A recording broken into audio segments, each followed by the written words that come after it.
আসসালামাইকুম। Hello everyone, সবাই কেমন আছেন? আলহামদুলিল্লাহ আপনাদের বোন ভালো আছে। আমি নতুন একটা ভিডিও নিয়ে রান্নাবান্না হাজির হয়ে গেলাম। আর আজকে শুক্রবার দিন দুপুরে, আর শুক্রবার দুপুর এখন বাজে 2টা। আর 2টার সময় একটু গ্যাস আসতে আসতে রান্না বসাই দিছি। আর চিংড়ি মাছ দিয়ে শাপলা রান্না করব। আর আমি এই পেঁয়াজটা বাড়িটা নিছি আর জিরা বাড়িটা নিছি। আমি সবসময় চিংড়ি মাছের মধ্যে শুধু জিরা আর পেঁয়াজ বাটা খাই, আদা রসুন খাই না, হলুদ মরিচ দেব। আমরা বরিশালে এইভাবেই খাই। ইলিশ মাছ চিংড়ি মাছে কোনো আদা রসুন খাই না, এটা অরিজিনালে স্বাদ পাওয়া যায়।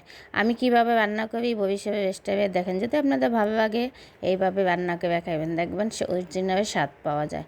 আর আমার মশলাটাও কষানো হয়ে গেছে, চিংড়ি মাছ এখন শাপলাটা দিয়ে একটু হালকা পানি দিব।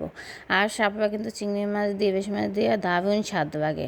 এটা কম বেশি আমরা সবাই জানি, যারা শাপলা পছন্দ করেন। আমাদের দেশে তো শাপলা অনেক পছন্দ করি। আর এই দেখেন কত সুন্দর। আর একটা কথা হয়েছে, রোদ্রের জন্য ভিডিওটা পুরো দেখা যাচ্ছে না, বাইরে থেকে এত পরিমাণে রোদ্র আসে কি বলবো। আর আমি শাপলার মধ্যে ধনিয়া পাতা দিয়ে দিতে আসি, আমি ধনিয়া পাতা খাবোই। ধনিয়া পাতা আমার সব তরকারিতেই ভালো লাগে। আপনাদের কাছে কার কার ভালো লাগে কমেন্টে জানাবেন। আর আমাদের দক্ষিণের মানুষ সবসময় ধনিয়া পাতা খায় তরকারিতে।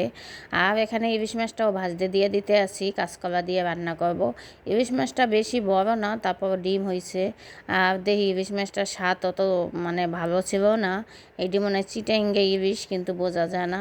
কিন্তু বরিশালের ইলিশ, দক্ষিণে ওই ইলিশ মাছগুলো খাইতে অনেক স্বাদ পদ্মা নদীর। আর চিটাঙ্গে ইলিশে কোনো স্বাদ পাওয়া যায় না। তারপর এখন আমরা টাকা দিয়ে কিনে খাই। এই ইলিশ মাছের অনেক দাম, 750 টাকা করে নিছে এই ছোট ছোট ইলিশ। কী করব, দাম অনেক বেশি। যাই হোক, আমি কখনো কাঁচকলা কষাই রান্না করি না, গরম পানি ফুটানো দিছি, এই যে বলক আসছে, এখন আমি কলাটা দিয়ে দিতে আসি। আমি এইভাবেই রান্না করি, আমাদের বরিশাল স্টাইলে এইভাবেই রান্না করে। আর আমি সবসময় কাঁচকলা কষাই রান্ধি না, এমনি এরকম জলের মধ্যে দিয়ে দ্বিগুণ স্বাদ বাড়াই দেয়। আমার রান্না যদি আপনাদের কাছে ভালো লাগে কমেন্টে জানাবেন, আপনাদের বোনের রান্না কেমন লাগে। লাইক কমেন্ট করতে কিন্তু ভুল করবেন না। আর এখানে বাইলা মাছটাও কষাই নিতে আসি, একদম একটু নরম নরম হয়ে গেছে। এই বাইলা মাছটা এরকম কষাইয়া আর জোড়া জোড়া করে একদম করবো।